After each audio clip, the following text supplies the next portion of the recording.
70, un nombre sec, presque abstrait, jusqu'à ce qu'on réalise qu'il désigne des vies, une forêt et un tournant capable de déplacer des frontières intérieures autant que des lignes sur la carte, à voix basse, mais irrévocablement.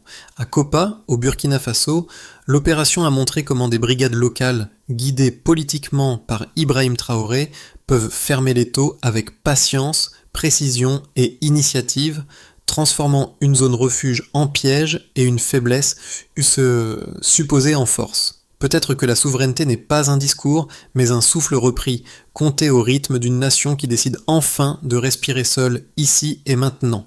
Ce qui s'est joué à Kopa dépasse une victoire militaire. Derrière la précision tactique, il y avait une promesse, celle de prouver qu'un pays africain, conduit par Ibrahim Traoré, pouvait défendre son sol sans béquilles étrangères. La question n'était pas seulement de vaincre des djihadistes, mais de redonner sens au mot souveraineté. Pour la première fois depuis des décennies, l'armée burkinabé ne répondait plus à une attaque, elle l'anticipait. Ce glissement, presque invisible sur la carte, a bouleversé la psychologie d'une nation entière. Car si le Burkina Faso réussissait seul, que deviendraient les récits écrits ailleurs ? Dans cette équation risquée, liberté contre dépendance, se cache le cœur du pari de Traoré.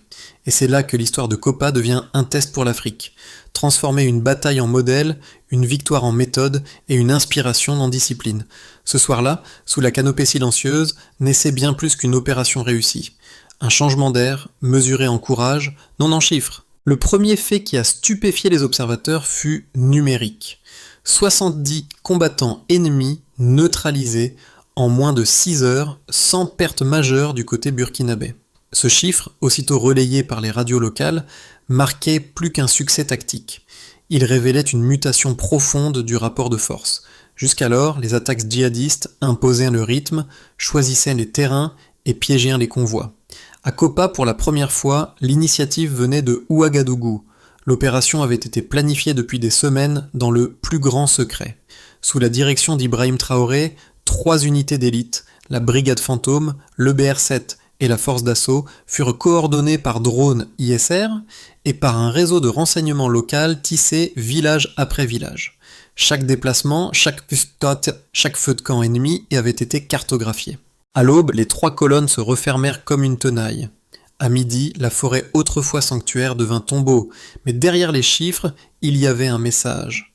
Traoré voulait démontrer que la technologie n'a de valeur que lorsqu'elle s'accorde à la volonté populaire, des soldats burkinabés marchant non pour l'argent, mais pour la terre sous leurs bottes. Les témoins civils parlent encore du silence après la bataille.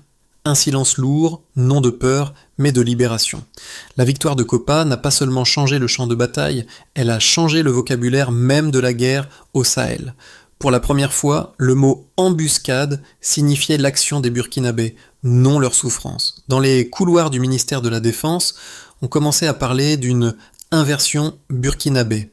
Les encerclés devenaient les encercleurs, les chassés, les chasseurs. Et ce renversement, d'abord militaire, devenait politique. Il offrait au pays un nouveau centre de gravité, celui d'une souveraineté vécue, mesurable, transmissible. Au cœur de cette transformation se trouve une figure singulière, Ibrahim Traoré. Dans le récit de Kopa, il n'est pas seulement le capitaine qui commande, mais celui qui incarne un tournant générationnel. Né après les grandes luttes panafricanistes, il en réactive pourtant l'esprit, non pas par rhétorique, mais par méthode. Les soldats qu'il mène ne récitent pas un slogan, ils expérimentent une idée, celle que la défense nationale peut redevenir un acte populaire. Dès les premières heures suivant l'opération, les signes tangibles du changement sont apparus. À Fada, au nord, les habitants sont sortis sans crainte pour la première fois depuis des années. Les marchés ont rouvert, les convois civils ont repris les routes. Les visages témoignaient d'un soulagement rare. Non la fin de la guerre, mais la preuve qu'elle pouvait être menée autrement. Ibrahim Traoré a compris qu'une victoire ne vaut que si elle crée une mémoire collective. Ainsi, les radios locales diffusèrent les récits des soldats. Les écoles évoquèrent la forêt de Kopa comme un symbole de résistance moderne. L'effet psychologique fut immédiat. Un pays longtemps perçu comme vulnérable découvrait une forme nouvelle de confiance, née de la maîtrise de son propre destin. Ce soir-là, entre la poussière et les drapeaux hissés, quelque chose d'invisible s'est consolidé. la conviction qu'un État ne renaît pas seulement dans les discours, mais dans les actes partagés. Et c'est cette conviction, plus encore que la bataille elle-même, qui a tracé la ligne de front suivante, celle de l'esprit. L'opération Copa ne s'est pas jouée en un instant. Elle fut la somme de mois d'observation, de cartes redessinées et de pas silencieux dans la poussière. À l'aube, les 3 unités engagées, la brigade fantôme, le BR7 et la force d'assaut, avaient convergé depuis 3 directions. Les drones ISR avaient repéré les caches d'armes, les tunnels et les campements dissimulés sous la canopée. À 6 heures, le premier contact eut lieu. Les détonations furent brèves, contenues, presque méthodiques. Rien n'évoquait la confusion habituelle des combats au Sahel. À midi, le cercle était fermé. Les insurgés tentèrent de fuir, mais chaque sentier débouchait sur une position burkinabé. Leurs propres abris, bâtis pour la survie, devenaient des pièges. La forêt, jadis sanctuaire, se retournait contre eux. Ibrahim Traoré, informé en temps réel par liaison sécurisée, suivait la progression. Pour lui, chaque mètre repris était une leçon. La stratégie locale, soutenue par le renseignement populaire, pouvait vaincre les doctrines importées. Lorsque le silence tomba enfin, il n'était pas celui de la peur. C'était un silence de bascule. Les survivants parmi les troupes racontent qu'ils entendirent d'abord les oiseaux avant d'entendre leur propre respiration. À cet instant, ils savaient qu'ils venaient de prouver quelque chose de plus grand qu'eux, qu'un pays appauvri peut être riche en lucidité et en méthode. Le bilan fut lourd, mais maîtrisé. 70 ennemis neutralisés, et aucune perte stratégique majeure. Le message traversa la forêt, puis le pays. Dans les villages, on salua les soldats, comme les fils d'un destin enfin repris en main. Mais l'histoire de Copa ne s'arrêta pas à la victoire. Dans les heures suivantes, les officiers découvrirent des carnets griffonnés par les insurgés. Notes, prières, aveux. Beaucoup n'étaient que des adolescents, recrutés par des réseaux étrangers qui finançaient la guerre à distance. Ce constat frappa profondément Ibrahim Traoré. Il y lut la preuve que la lutte ne se gagnait pas seulement par les armes, mais par la clarté morale. Il déclara plus tard que le véritable ennemi du Burkina Faso n'était pas la pauvreté, ni même le terrorisme, mais la dépendance, celle qui rend les peuples spectateurs de leur propre sort. Le soir venu, lorsque le drapeau fut hissé au milieu de la clairière, la scène fut presque muette. Pas de triomphe bruyant, pas de tambour, seulement des hommes debout, conscients que ce moment ne marquait pas la fin d'une guerre, mais le début d'une mémoire. Copa n'était plus une forêt sur une carte, c'était devenu un symbole. Le lieu où l'histoire burkinabé s'était inversée, pouce par pouce, cœur par cœur. Dans les jours qui suivirent, les chiffres commencèrent à donner une forme précise à ce qui, jusque-là, relevait du ressenti. Selon les comparaisons avant et après l'opération, avant l'opération, les attaques dans l'est du Burkina Faso se comptaient à raison de 7 par semaine. 3 semaines après Copa, ce nombre avait chuté de près de 60%. Les convois civils reprirent leur route et les rapports de terrain indiquèrent une réduction mesurable des déplacements forcés. Ce n'était pas une impression, c'était un basculement vérifiable et documenté. Les statistiques internes de l'armée burkinabé, relayées par le ministère de la Défense, montraient une amélioration de la coordination interunité de 35%. Chaque brigade, désormais, disposait d'un protocole unifié inspiré de Copa, reconnaissance aérienne, encerclement localisé, puis fermeture synchronisée. En parallèle, les pertes logistiques, véhicules, munitions, carburant, avaient diminué d'un quart. La guerre cessait d'être une fuite en avant pour devenir un système reproductible. Mais ces données brutes ne disaient pas tout. Ce que les analystes civils appelèrent « effet Traoré » se mesurait aussi dans les comportements. En moins d'un mois, le nombre de volontaires de défense, VDP, inscrits avait doublé, dépassant 20 000 personnes selon les registres du ministère. Des chasseurs, des enseignants, des agriculteurs venaient prêter main forte. Ce phénomène d'engagement civique, inédit depuis l'indépendance, confirmait une intuition d'Ibrahim Traoré. La défense ne pouvait plus être un monopole militaire, mais une responsabilité partagée. Un autre indicateur frappa les observateurs étrangers, la chute des incidents transfrontaliers.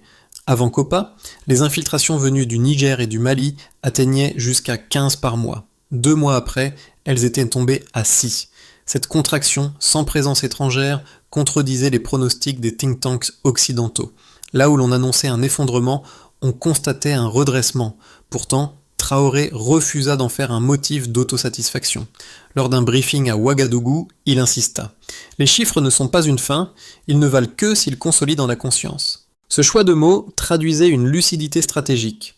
La victoire la plus durable est celle qu'on comprend. Dans le langage froid des données, la forêt de Kopa était devenue une équation réussie. Préparation, plus discipline, et stabilité. Mais derrière chaque pourcentage, il y avait des visages, des voix et une idée, celle qu'un pays peut redevenir maître de sa propre narration. L'arithmétique rejoignait la morale. Et dans cette jonction entre faits et foi, Ibrahim Traoré avait trouvé la preuve la plus convaincante de son hypothèse. Le courage collectif est une ressource mesurable. Certains analystes extérieurs ont tenté de relativiser la portée de Kopa. Leur premier argument, un succès ponctuel, ne garantit pas une victoire durable. Leur second, le modèle burkinabé, fondé sur la mobilisation populaire, serait trop fragile pour résister aux pressions régionales et économiques. Ces réserves, rationnelles en apparence, méritaient d'être entendues. Ibrahim Traoré, lui, ne les a jamais balayées d'un revers de main. Au contraire, il a reconnu que la stabilité exige plus qu'un triomphe militaire. Elle demande du temps, de la cohésion et une discipline continue. Pourtant, d'autres données contredisent ce scepticisme. L'inversion burkinabé, comme on l'appelle désormais, ne repose pas sur l'improvisation, mais sur la prévisibilité. Chaque zone libérée a fait l'objet d'un plan civil. Écoles rouvertes, marchés relancés, pistes restaurées. Le lien entre sécurité et reconstruction est devenu systémique. De fait, là où les puissances extérieures redoutaient l'effondrement, s'est installée une structure imparfaite mais fonctionnelle. Il existe une tension féconde dans le projet de Traoré, refuser la dépendance sans tomber dans l'isolement. C'est ici que sa doctrine diffère des modèles postcoloniaux classiques. Elle ne rompt pas avec le monde, elle renégocie la place du Burkina Faso en son sein. En d'autres termes, la souveraineté qu'il revendique n'est pas autarcie, mais autonomie consciente. Et c'est peut-être cette nuance qui déstabilise les anciennes puissances, voir un pays pauvre choisir le calcul plutôt que la colère. Le Stillman de ses détracteurs tiendrait donc à une question. Le pays pourra-t-il maintenir ce niveau d'organisation sans appui financier extérieur ? La réponse d'Ibrahim Traoré est pragmatique.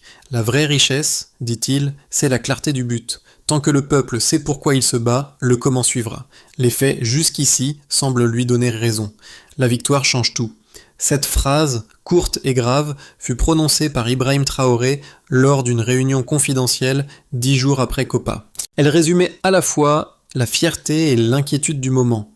Car gagner, c'est aussi entrer dans l'inconnu. À mesure que les rapports militaires confirmaient la solidité du succès, une autre réalité se dessinait. Le regard du monde. À Paris, Washington ou Bruxelles, on observait le Burkina Faso avec une attention nouvelle, parfois mêlée d'inconfort. Comment un pays enclavé, privé de soutien étranger direct, avait-il pu renverser une situation que des coalitions régionales n'avaient pas su stabiliser ? C'est ici que la révélation se fit claire. Kopa n'était pas seulement une bataille, mais un précédent. Elle démontrait que l'autonomie stratégique africaine pouvait produire des résultats tangibles, et cette idée, plus que les balles ou les drones, devint la véritable onde de choc. Pour Ibrahim Traoré, l'enjeu changeait. Il ne s'agissait plus de prouver que le Burkina Faso pouvait survivre, mais qu'il pouvait enseigner. Dès lors, la guerre prenait une autre dimension, celle d'un apprentissage collectif, où chaque victoire militaire devenait un chapitre d'émancipation politique. Les semaines qui suivirent Kopa transformèrent le Burkina Faso plus vite que ne l'avaient fait des décennies de réformes. Dans les campagnes, le mot « sécurité » reprenait enfin un sens. Pour les non-combattants, d'abord, les routes furent dégagées, les convois humanitaires circulaient sans escorte étrangère, les écoles de la région de Fada rouvrirent partiellement et le taux de fréquentation grimpa de 30%. Les habitants parlaient d'un « retour du souffle », signe que la peur quotidienne reculait. Pour les défenseurs nationaux, la victoire fut une école. L'armée réévalua ses doctrines, créant des unités mixtes associant soldats réguliers et volontaires civils. Cette intégration, baptisée cohésion de terrain, réduisit les délais de réaction de 45%. Le modèle devint un cas d'étude dans plusieurs académies militaires africaines. Les officiers disaient « Nous avons cessé de copier, nous avons commencé à traduire. Ibrahim Traoré, dans ses allocutions internes, insista pour que cette méthode reste ancrée dans la modestie. Ce que nous tenons n'est pas la gloire, mais la preuve. Pour les nations voisines, l'effet fut immédiat. Au Mali et au Niger, les officiers du bloc AES étudièrent la stratégie d'encerclement adaptée aux réalités locales.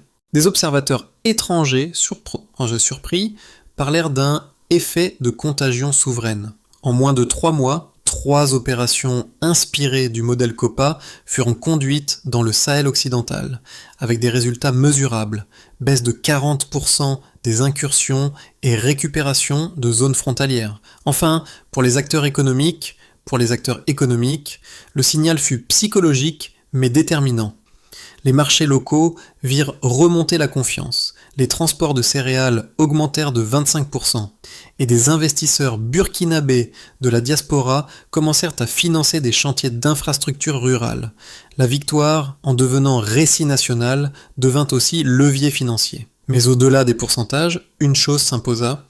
COPA n'était plus seulement une bataille racontée, c'était une expérience vécue par tout un pays. Ibrahim Traoré, conscient de ce glissement, parla d'un moment charnière. Dans ces mots, nous avons appris à nous défendre.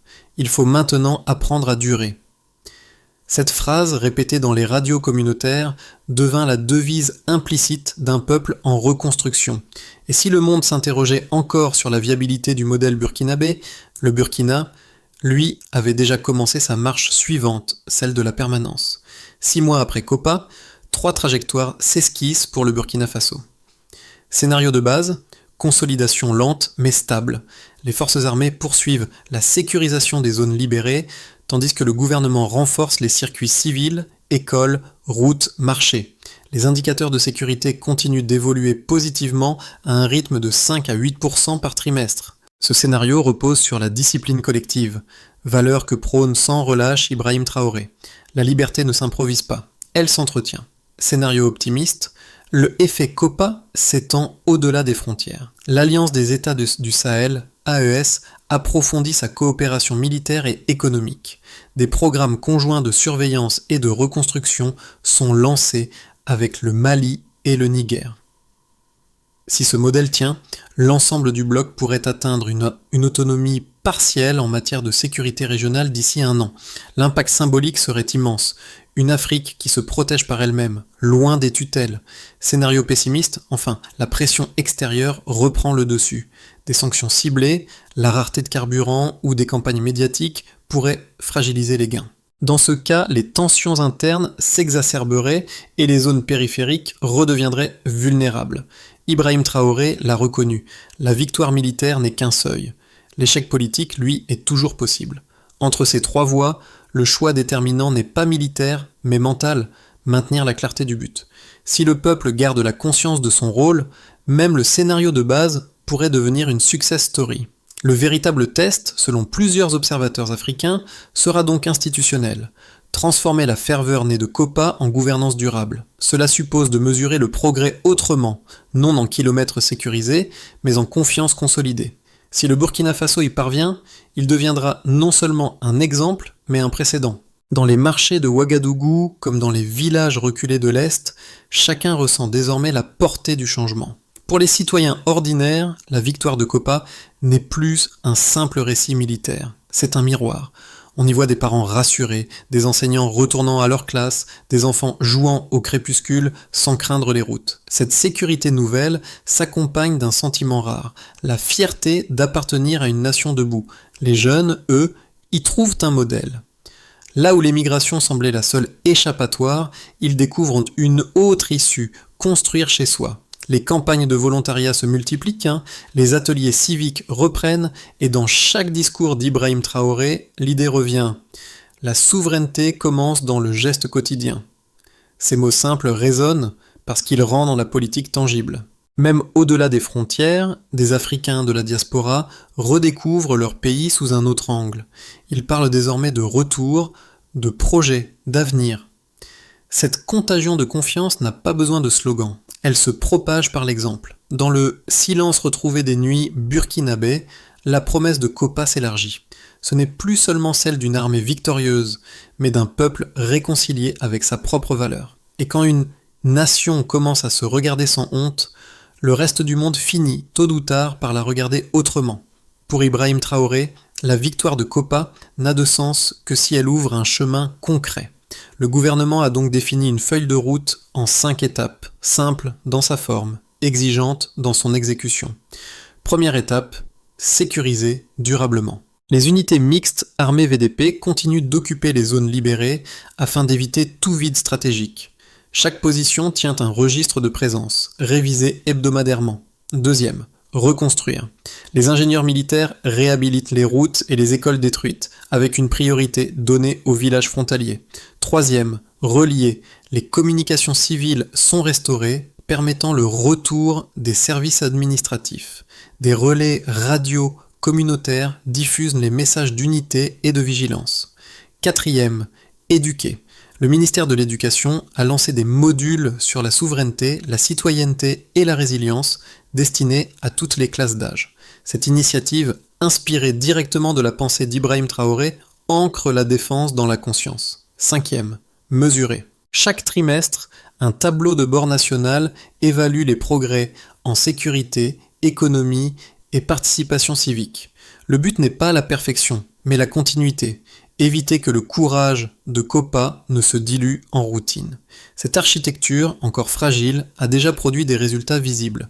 70% des villages libérés ont retrouvé un accès régulier à l'eau potable et à l'électricité. Le reste suivra si la discipline demeure. Pour Traoré, la souveraineté n'est pas un état final, mais une pratique collective, un verbe qu'il faut conjuguer chaque jour sur chaque sol. Au crépuscule, la lumière retombe sur la forêt de Copa comme sur un souvenir devenu légende.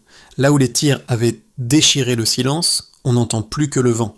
Les drapeaux plantés ce jour-là se sont fanés, mais l'idée qu'ils portaient demeure vive, celle d'un peuple qui refuse de plier. Ibrahim Traoré le sait, les batailles ne se gagnent pas seulement par les armes, mais par la mémoire qu'elles laissent. C'est pourquoi chaque commémoration de Copa commence non par un discours, mais par une minute de silence. Ce moment suspendu rappelle que la souveraineté a un prix, celui du sang, mais aussi celui de la constance. Dans la clarté fragile du soir, le capitaine observe la ligne d'horizon. Il ne parle pas de triomphe, mais d'apprentissage. Le courage, dit-il, n'est pas l'absence de peur, c'est le refus de reculer. Ces mots, répétés dans les radios locales, résonnent bien au-delà du Burkina Faso. Ils rappellent que la victoire n'est pas un instant figé, mais une direction partagée. L'histoire de Copa n'appartient plus aux seuls soldats. Elle appartient à tous ceux qui croient qu'une nation peut se redresser par elle-même. À présent, la question n'est plus « que s'est-il passé ?» mais « que ferons-nous de cette leçon ?» Ibrahim Traoré l'a répété, la liberté ne se garde pas dans les discours, mais dans les actes du quotidien. Chacun peut prolonger cette victoire.